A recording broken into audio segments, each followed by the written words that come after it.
Hey, I'm Dr. J. Welcome to my kitchen. Today I'm going to show you one of my favorite go-to easy dump and go chicken cacciatore. You're going to love it. Okay, so we're going to start with 28 ounces of sweet, delicious San Marzano tomatoes. They're whole, so I'm going to put them in, and I'll just show you a quick trick. I'm just going to take this flat spatula spoon here, and I'm just going to give them just a little smash. You could put them in a blender if you wanted to, something like that. But honestly, we don't have time. I'm getting ready to head into work. So I'm just gonna kind of smash them up a little bit, just like that. Okay, that looks good. So I have 3/4 cup of a low sodium chicken broth. You could put wine in there, a white wine or a red wine would be delicious. And then I'm gonna add in my seasoning. So I've got a little bit of kosher salt and black pepper, and I'll give you all the measurements below in the description. I've got my homemade Italian seasoning blend and also 1 bay leaf. And we're gonna add just a little bit of sugar, just to bring out that sweetness of those tomatoes. So good. Just gonna give that all a little mix. Now remember, when we're using something like a slow cooker and an Instant Pot, right? We're kind of setting it and forgetting it, right? So whatever we're putting in now is gonna be all the flavors that we're gonna get. So I wanna make sure that we've got a nice seasoned sauce. I almost forgot my crushed red peppers.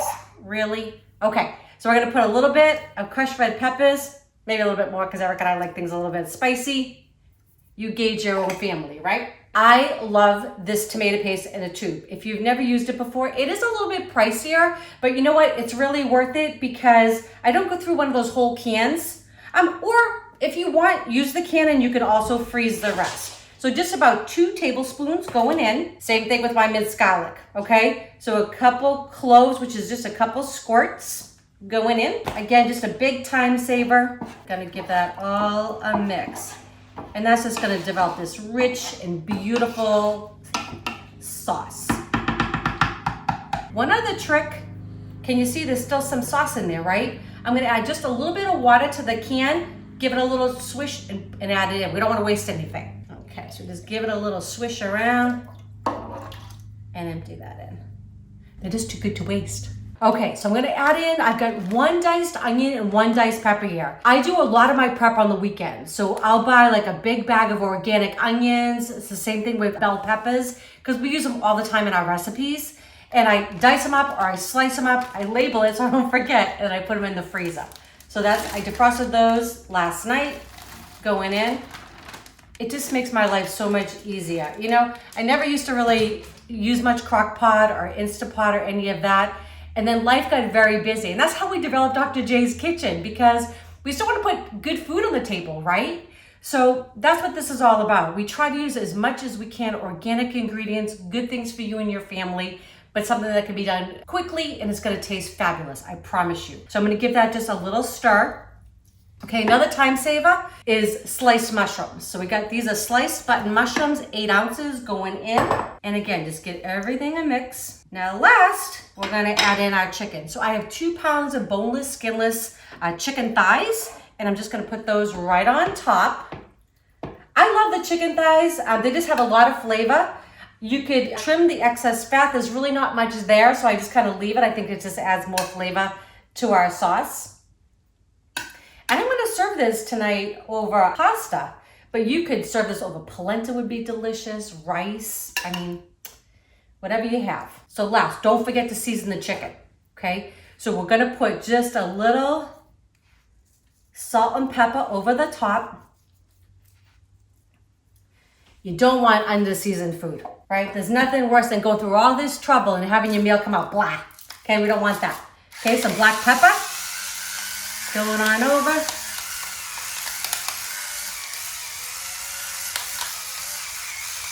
That easy, y'all. Okay, so top's going on. This is gonna go on low for 4 to 5 hours. Now I know my slow cooker here, and it's gonna be 4 hours. It's gonna be perfect. Everybody's is a little bit different. Mine has like a metal insert. So, because this one actually can go on a stovetop, which I love it, because sometimes I'll do something and I'll brown the meats first.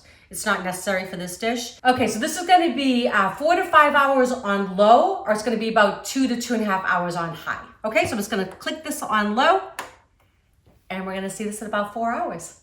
4 hours later. Hey y'all, just got home from work. It smells so good in this kitchen. I wish you all were here to join us. Chicken cacciatore in a slow cooker, 4 hours, that's simple. We got beautiful organic peppers and onions and mushrooms and some chicken thighs. I did come home and cook up some pasta, so I've got some penne underneath there. And we've got this gorgeous sauce that just kind of cooked in this cooker all day. Fabulous. So all I'm gonna do now is I'm gonna top it with a little bit of, cheese or maybe a lot of cheese. This is Pecorino Romano. I absolutely adore this stuff. It's made with a sheep's milk. It's so good. I don't know, I think I just got that from my grandma Rada. She was amazing. And she always had this, and I don't know. Parmesan is delicious too. So whatever you have, cheese is just gonna make it that much better. Okay, and then we're gonna add some nice fresh parsley on top. And look at that, right? You really can come home and have these delicious, beautiful meals, and your family's gonna think you slaved all day. I won't tell them if you don't. Okay, so that looks really good. Well, I hope you enjoy these recipes, but I'm gonna ask my honey to come in and take a taste, right? I thought you'd never ask. No. Wow. It's pretty, isn't it? That is beautiful. It smells really good. I'm like... I know. As soon as you came in the door, I was like, oh, something's cooking. Yeah, guys, it's been a long day. I don't know about you all, but I am ready to dive into this. So we're going to give it a little taste for you. Heck yeah. And look, we got some nice chunks of tomatoes, those San Mazzanos. I love them. I know. I love them. It really does make a difference. I'm going to grin. I get some pasta. I'm going to do this nice and politely. I got some tomato. Yeah, look at that. Oh, so good. Oh. I forgot about the little pepperoncino I put in there. So it's got a little kick. It's so good. So I hope you make this for your friends and for your family. It's really worth it. It's so simple. If you do some of the prep that I told you about in advance, you can even have these ingredients in your freezer all ready to go. Come home, cook a little pasta. And this would be great over rice. A polenta would be delicious. Yeah. We love polenta. Yeah, we do. But anyways, if you enjoyed the recipe, please share with your friends and family. And if you have not subscribed, please do. And don't forget to click that bell. That way you know when our next videos come out. All right, love you all. Enjoy. We're going to.